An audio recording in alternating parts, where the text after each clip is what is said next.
А накануне в селе Хатасы прошел социальный фестиваль-конкурс «Мой папа самый лучший», посвященный празднику. Отцы-одиночки поделились опытом воспитания детей. На мероприятии побывала Саргалана Федорова.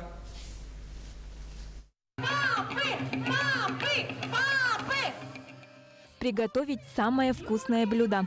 Для папы нет ничего невозможного, когда речь идет о детях. Это доказали участники сегодняшнего конкурса. Отцы смогли приготовить отменный салат за 5 минут. Я каждый вечер готовлю на весь день, приготавливаю на утро, на обед. Вечером после работы прихожу. Все женские дела я тоже делаю. Георгий воспитывает сына. Чтобы уделить больше внимания сыну, он уволился с работы и открыл собственное дело. А многодетный отец Геннадий Абрамов успевает работать и одновременно воспитывать 2 сыновей и дочку. Помогает моя мама. Очень хорошо у нас. Дети на работу ко мне приезжают, когда уроки делаем на работе иногда. Занимаются кружками у меня.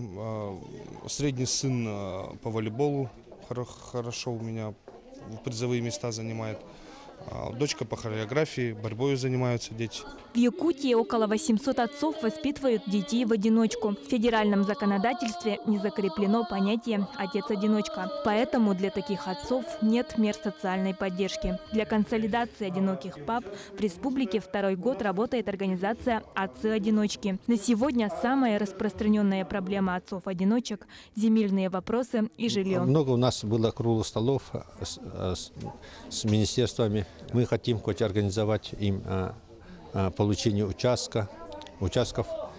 Хотим создать как соцсотал и построить им одиноким частные дома. У них нет времени, поэтому остаются также одинокими. И при помощи одиноким отцам частными домами им легче было бы найти своих половинок. В конкурсе соревновались 11 отцов. Все легко справились с каждым заданием, поделились опытом воспитания своих чад, показали таланты, силу и отвагу. Забот у отцов-одиночек много, но отцовский долг, забота и любовь к детям помогает им преодолевать жизненные трудности. Саргалана Федорова, Григорий Хлопков, Якутск, Хатасы.